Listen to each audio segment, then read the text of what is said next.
So what is actually enos? Enos, uh, the category is a bit not under physical sensor totally, and it is not under a chemical sensor or biosensor. So, but it's a very useful and is probably going to be part of the future. Yeah, because of the nature of enos, is the sensing is through sniffing. Yeah, so it's a good thing that at least we introduce to you some of the knowledge on enos technology. So this is an example of an enos that I work with Dr. Amar from Uniperlis, Unimap.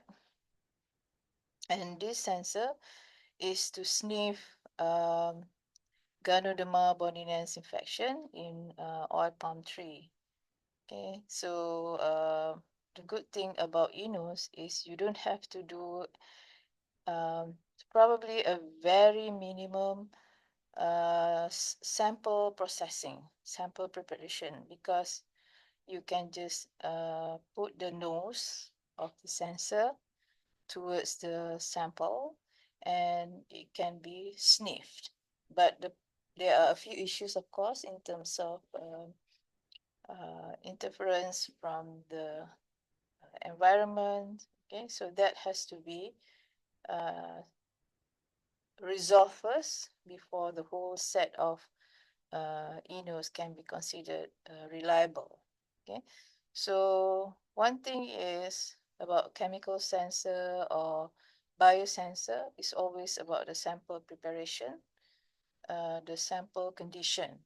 Okay, and for enos, it is can be without sample preparation or it can be um, very minimum sample preparation. But there are also conditions that we have to has to be met before it can be considered.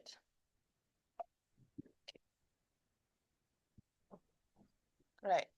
So this is the whole structure of the talk by Dr. Amar, but I'm just going to give you some ideas. It is the same slide actually. Basically, what is enos in general, and we need to know about the structure of basic enos. Yeah, it can be in terms of um, different, what do you call, in terms of design, how small, how big, that depends on how good your sampling system that you want to embed in the enos. And the most one of the most important part in enos, because we are talking about a lot of data.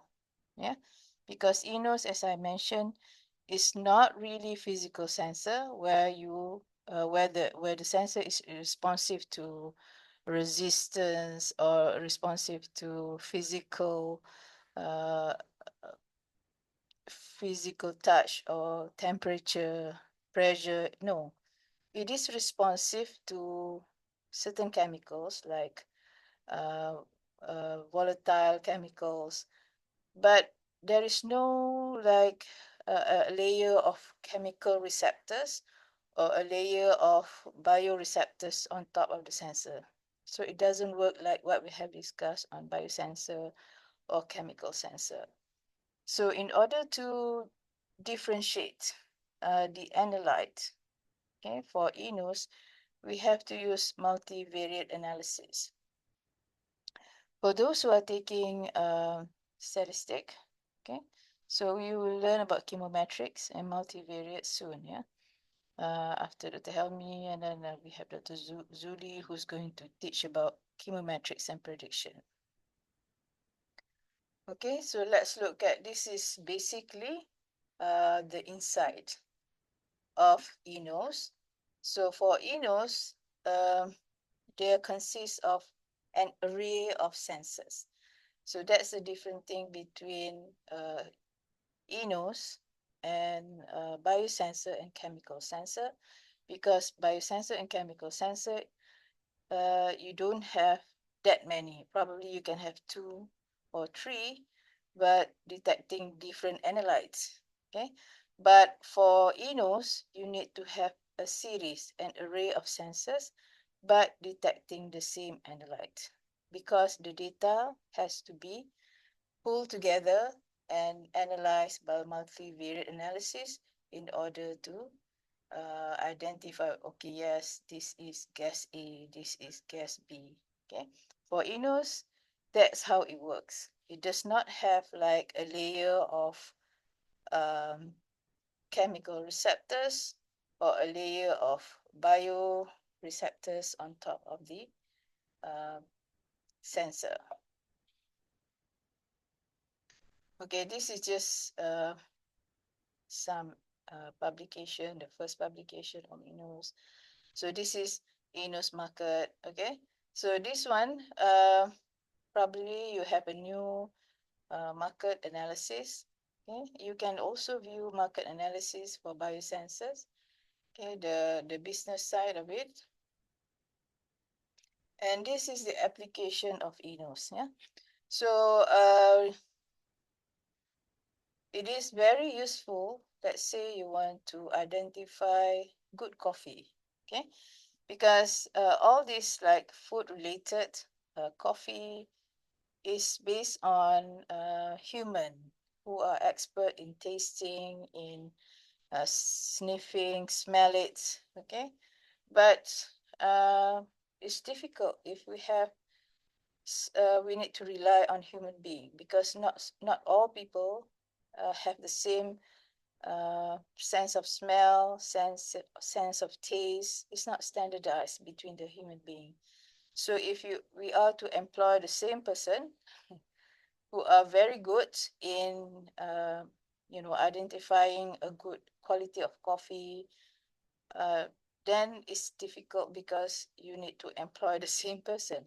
But if you can train, okay, an AI, and then that AI is assisted, actually is enos AI assisted, no, enos to sniff, okay, for example, good coffee, okay, to do the quality control, then it is much easier because all the standards should be the same, yeah, because we have trained the AI and then we have the same setup of the enos.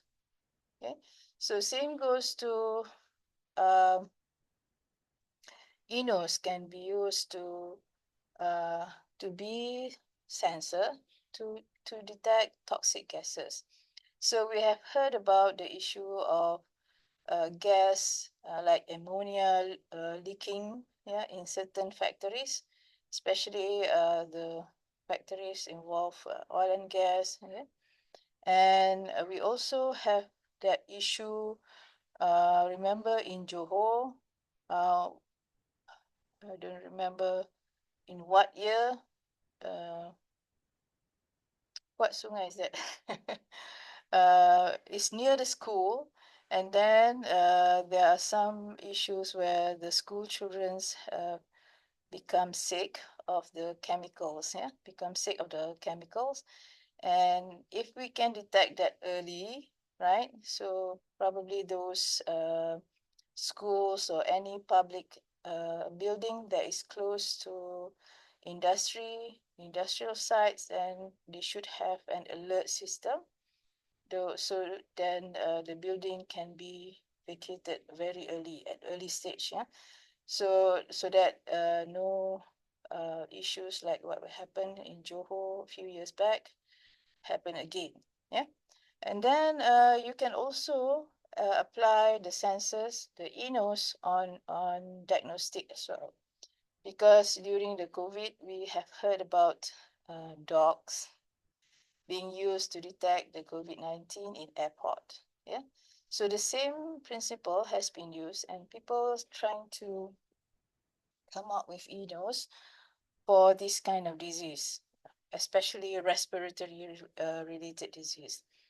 And there is one company that I know in Cambridge, because the story goes like this.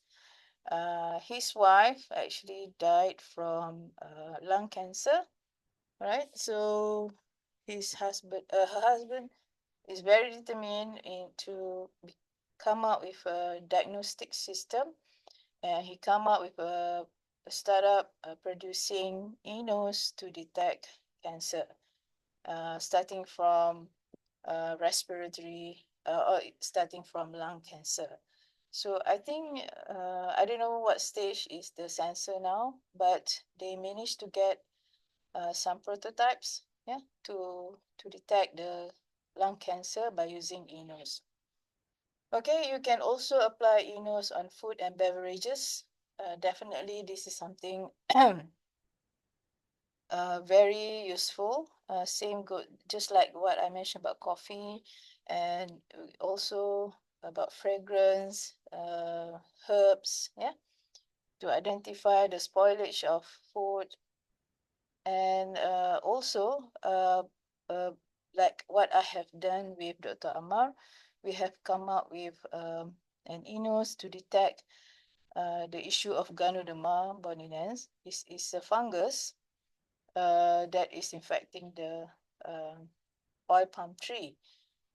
When it is infected, when the palm tree is infected, the production of the fruit is going to be very low, and it will somehow also might affect other trees, yeah, close together. So there is, of course, a treatment for that, which is a fungicide. But the problem is, if you use too much fungicide, then there is a possibility of arsenic residue in the oil. So in order to avoid this kind of excessive use of fungicide, it is good to identify whether at the early stage the tree or the young tree is affected by Ganoderma boninens or something else. Yeah, because we really need to reduce the usage of fungicide. Okay, so there's a lot of application for Enos because uh, in terms of the usage is quite simple. Yeah, you can just expose the Enos to the food or to the uh, whatever that you want to detect to the sample. You don't have to do crushing. You don't have to do like preparation, extraction first. Okay, that's the beauty of having Enos, yeah, as the sensor. Okay, so this is again the part on the market. So this is how Enos work, right? So it's similar to how human nose works. Okay, so this is the source of the um, food or yeast or mold just now. All right, and we have these receptors in our nose. Okay, we have a lot of receptors, but again, as I mentioned, for human, we have different uh, perceive. How do we perceive the smell? Because the sensitivity is not similar. Like someone smell very sensitive to smell and probably have difficulty close to certain things like the smell of uh, oil, the smell of what you certain things that you don't like. But some can have no problem with that. So humans have different. Uh, they have the receptors probably. I don't know, but they perceive different way in for certain smell, and of course the brain will analyze. Okay, all right. Just like a durian, some cannot stand the smell of durian, and some love it. So that's how it works. Okay, and then once the brain analyze, then you recognize. Okay, this is the smell of durian. This is the smell of mango. Okay, so this is how it works, and same goes to enos. Okay, so with receptors they has array of sensors, not just single, not just two, but array of sensors. The more sensors that we put in the enos, the more accurate the recognition will be. Okay, so we have to uh, put lots of sensors in Enos to be more accurate. And the data obtained is similar. It has to be just like brain. It has to be analyzed by multivariate analysis. And there is a software to do that. And in the end, we can have recognition. Okay, what is that smell? What is the okay, if you are to focus on certain volatile chemical, then probably we are thinking about uh, certain mold, certain yeast. Okay, so that depends on the application that you wish to do, but it's not easy. I'm telling you, it's not easy. Okay, this is quite detailed because in Enos, okay, just like we sniff something, because we breathe in and breathe out. We breathe, so the volatile compound goes in and being analyzed by our brain, tell us, okay, this is the smell of probably a good coffee, okay? And then you breathe out, okay? So this is how we clean the nose, okay? Because we cannot continuously breathe in, we have to breathe out. So same goes to sensor, okay? When we design the e-nose, we need to have a system, we need to have a purging system, yeah? So the nose, the e-nose has to breathe in and also breathe out, which is the purging system. So here, there are other additional as well, is we need to control temperature and humidity. Okay, we will come to that later on the temperature, because the material that we use in Enos usually is metal oxide. And when we talk about the sensing principle, we are talking about the electron mobility. So that's why the temperature increase has to be there. There are certain degree of temperature has to be applied for the sensors array.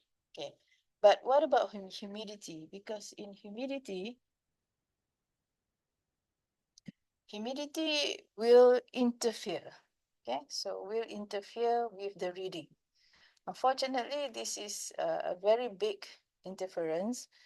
Okay, so we have to standardize the temperature, and we have to do additional, like putting in charcoal filter, because this will reduce the humidity.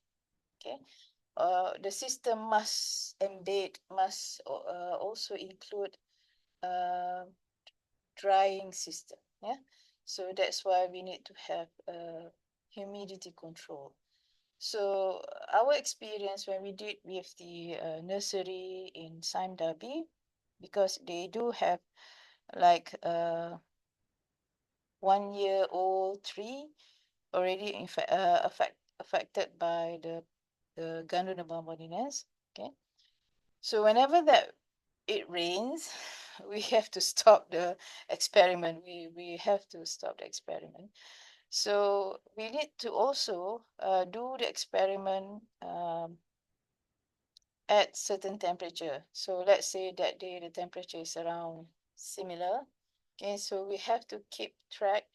Okay, we have to do like, okay, almost the same temperature, almost the same time, like 10 a.m. the morning, then we have to do the same time, 10 a.m. And if it is, as I mentioned, if it is rain that morning, then we cannot do the analysis. So those are like limitation for Enos. Probably that is based on design. If you design the Enos well, then like you have all the humidity control inside the Enos, then it should be okay.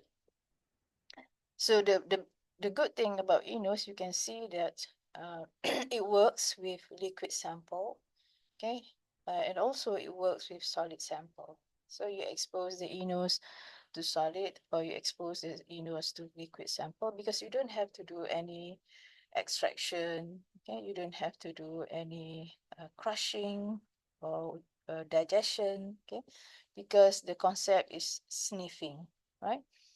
So for those for the tree that we work with, it has to be like a specific frond. Frond means that which leaves that we want to sniff. So we consult the expert on the Ganoderma. So there are certain frond or certain leaf that we have to sniff. So it's not like all the leaves that we can do. So these are certain things that we have to control to make sure in terms of the accuracy. Okay, this is just an example, right? So this is also an example of an enos being developed for food quality. And there are different types of, gas sensor. Enos, actually, there are different type of enos technology that we can build from. First, the one that is common that we are also working on it is semiconductor gas sensor, meaning that the sensor is built from metal oxide, MOX, and then probably we can also add on some polymer. Why? Because sometimes we need to have a greater absorption. So absorption of the volatile compound onto the sensor arrays. So in order to do that, we sort of embed certain polymers in order to increase the surface area. And we also can put nano materials like CNT, graphene, okay, all sorts of nano that can increase the characteristic of the gas sensor, the sensor arrays. Yeah. Uh, so you can see that in terms of selectivity, okay, for enos, it is not that selective. If we're talking about biosensors or chemical sensors, we usually embed DNA, antibody, enzyme, or other bioreceptors that is selective towards the analyte. And sometimes we use chemical reagent, chemical receptors that is selective towards the analyte. But for enos, it's more on getting the sensing more to capture more on the sensor arrays. So it's not about selective. It's about getting more and analytes to be captured on the sensor arrays and do the analysis. Okay, so the analytical part, the analysis part means that the multivariate, the chemometric must be very good, yeah, to analyze the data because the data will be a lot, right? So the second type of sensor, gas sensor is based on capacitor, based on resistance, based on, so this one is based on resistance as well, but this more on transistor based, which I'm not really good at it, but the same principle, okay? There will be changes in terms of capacitor reading and transistor reading once the analytes interact with the gas sensors. And the third one, okay, let's we move on to one by one, okay? And we also have piezoelectric, optical, catalytic, and electrochemical. So remember that we have learned about electrochemical.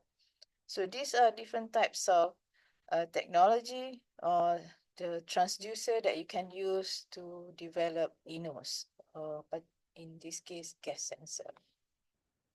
Right, this is catalytic gas sensor. So I think when you listen to Dr. Amar in the recorded video, you will find more explanation because he's the expert. Okay, so you can see that what it is made of. Okay, very small one.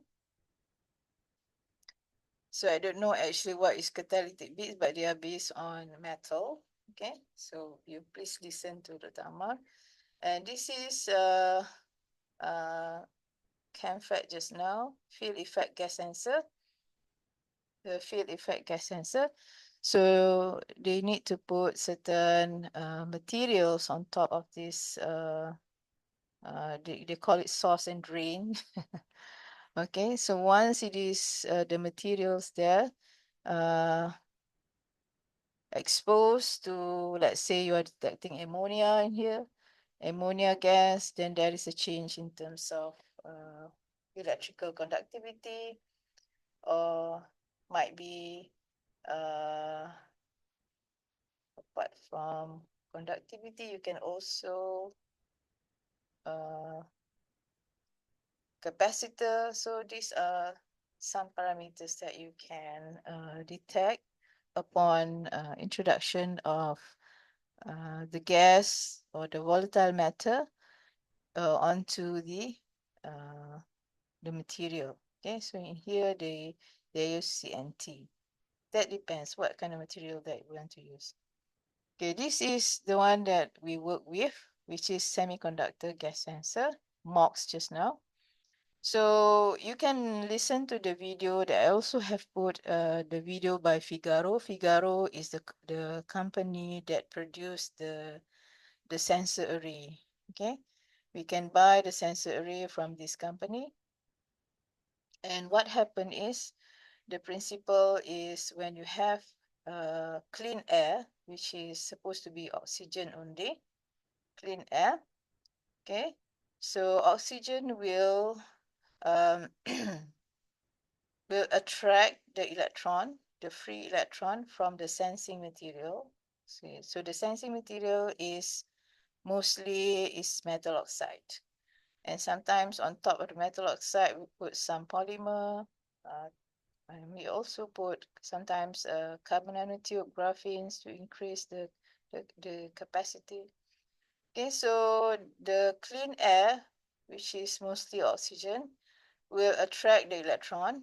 Okay, so due to that, there is a high resistance because the electron flow now is quite low. So let's say we expose to uh, the bad gases, okay? Or let's say it's ammonia, let's say, yeah, or is methane, any volatile VOC, volatile organic carbon. Okay, it will attract the oxygen. Okay, you can watch the video by Figaro. So they will attract the oxygen, and what happened is the electron will go back to the sensing material. So the electron will be released and going back to the sensing material. So now the sensing material has better electron flow, then the resistance now is less. Okay, so based on the resistance, reading, then and we have a series of sensors. Okay, Figaro has developed actually, but it's their trade secret. They have a series of arrays of sensors that is responsive to CO2, that responsive to methane, that is responsive to CO. Okay, they have developed that, and I think it's their secret. So what we need is, let's say you want to detect a group of uh, um, mm, let's say you want to have a air quality sensor. Okay, you want to detect whether the Enos can detect that the quality of air in that room is okay or is not okay. So you have to choose what array of sensors that you want to put here. Okay, so let's say we're talking about CO. We're talking about other gases that we think shouldn't it might reduce the air quality. So we have to put that series of sensors in the system. Okay, so the sensing principle just now is based on resistance reduction and resistance increase. So based on the reading by a series of sensors, it will be analyzed by multivariate analysis, and you can read whether the air quality is low or the air quality is good. So I think the same sensing probably detected. We have Dyson air recall air purifier, and then they tell you that okay, sometimes the color turn red, telling that the quality of air is not good. Okay, sometimes turn green. So probably they have the same technology. I don't know. Okay, so this is one of an example. We have tin oxide, one of the metal oxide, and yeah, this the same principle of how it works. Okay, and there is also piezoelectric gas sensor. Okay, so this is how it looks. It is made of gold usually. The main, and then they put some sensitive film. In this case, zinc oxide. Uh, the experiment has been done. Probably zinc oxide sensitive film is quite responsive to NO2. This is one example of um, bad gas. Okay, that we don't want to have in our environment and in the room. Okay, so what happened is once the NO2 interacted with the zinc oxide. Okay, so we look at another one. Okay, the piezoelectric is based on frequency reading. Okay, so let's say this is the what happened here is it will interact and it will affect the frequency of this quartz crystal. It is called quartz crystal. And if we have a different frequency, you can see the red line and the blue line. Okay, it will give you certain readings. So the calibration, whatsoever, has to be done before you can tell that, okay, this is uh, uh, the level of tin oxide is very high. Sorry, the level of NO2 is very high or is low. We has to be calibrated first. Okay, in this case, this is another application. The QCM, the quartz crystal microbalance, the gold electrode is covered with certain chemicals like cysteine, aldehyde, and chitosan. Probably it is responsive to certain other things, and you can observe the frequency change. Yeah. So this has to be experimented, has to be the research has to be carried out in order to come up with a selective sensors. Yeah? Even though it's not that selective compared to biosensors or chemical sensors, it can be designed to be partially selective. Yeah, so this is also very good, but piezoelectric is based on the changes in terms of frequency. Yeah.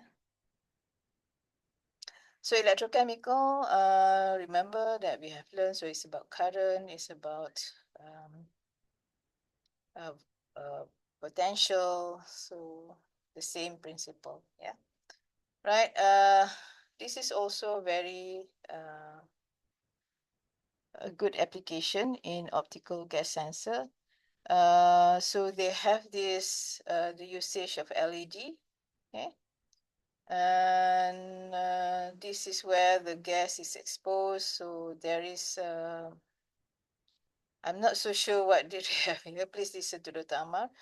But I think one of, because I have observed one of the researcher doing optical gas sensor, they use fiber optics. Okay, so when the gas exposed to the fiber optics, there is a change in the optical characteristics. So they detect the optical characteristic changes. Okay, and that's how they come up with the sensors, the ENOs. Yeah. So I'm not very familiar with how this works. Please look at, please listen to the Tama. Eh?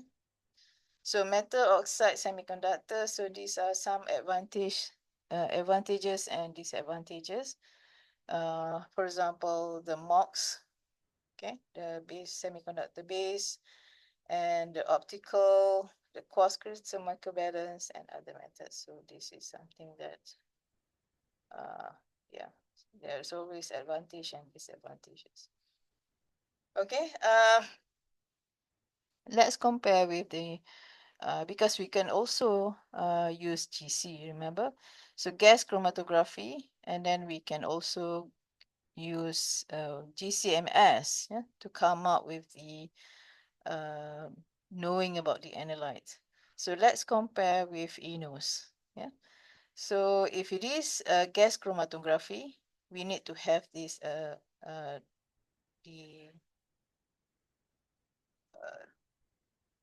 where is it?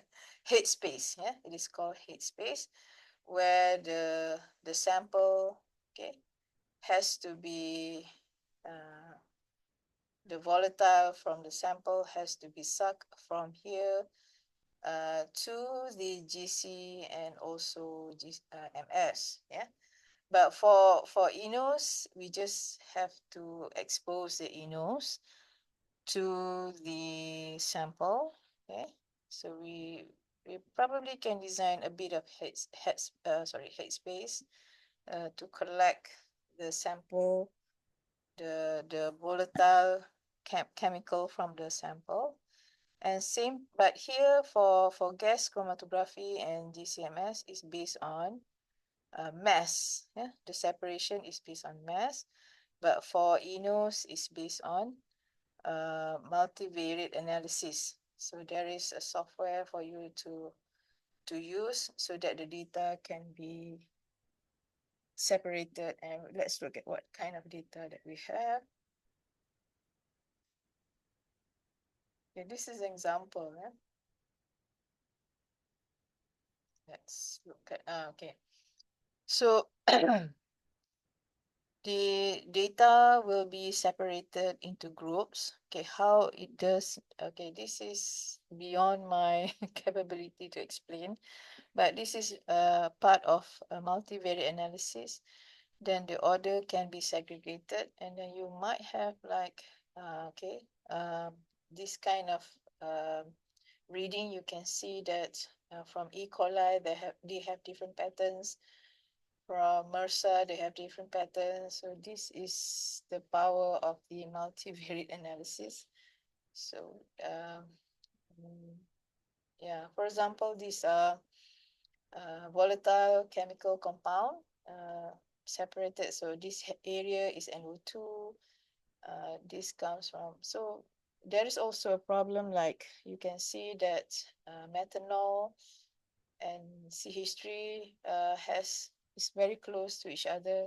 So this will give some issues to the accuracy. So this one, okay, is based on principal component analysis.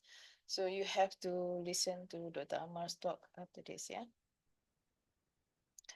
It can also be quantitative. You can see that this is based the grouping from the PCA just now. Can also show you the quantitative analysis. Okay. Okay, this one probably you have to listen detail to Dr. Amar. Okay, so you can see that the design of the enos is flexible. It's up to you. It's up to the designer, as long as it gives uh, uh, a better performance, and whatever inside is the one that determine how good it is. Yeah. All right.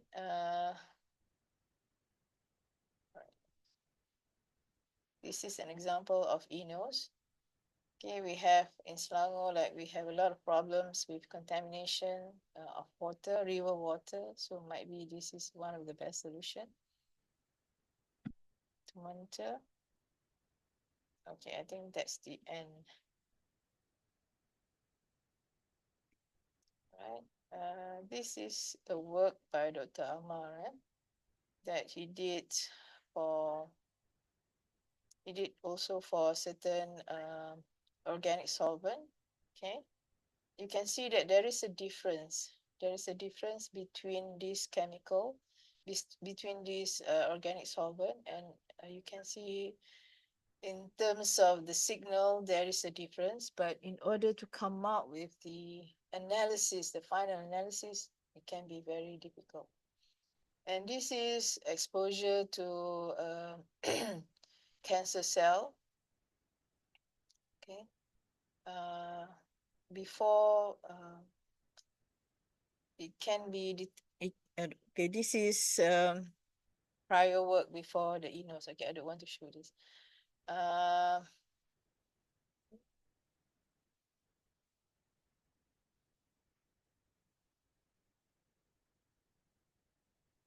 So you can see a lot of sensor arrays. Okay, before the reading can be taken. I think that's it. Yeah. So please listen. There are three. One, as I mentioned, the first one is very short. Second video will be quite long, 40 minutes above. 40 minutes, more than 40 minutes. And another one, I'm not so sure. So please listen to him. And if you have question right now,